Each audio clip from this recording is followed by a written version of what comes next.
Hello guys, welcome back to this channel. In today's video, I'm going to show you how you can colorize your black and white photo. Okay, let's get into it guys. First thing first, you need to open up your browser and then you have to search for this website. You can type in My Heritage Colorize and then you can go to this website. We're going to use this website to colorize our photo. And just wait for a moment. Okay, and here we have to upload our photo, and I'm going to upload my black and white photo. For example, this one.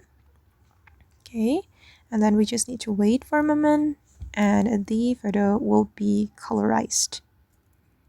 Okay, it's almost done guys. Okay, and this is the result. And if you want to download your photo, you can click on download photo, and then I'm going to choose the colorized photo. Or actually you can choose the comparison if you want, but I'm just going to choose the colorize and then I'm going to open it. Okay, and this is the result. Alright guys, and that's all the way to colorize your black and white photo for free. I hope this video will be useful for you. Thank you so much for watching and see you in the next video.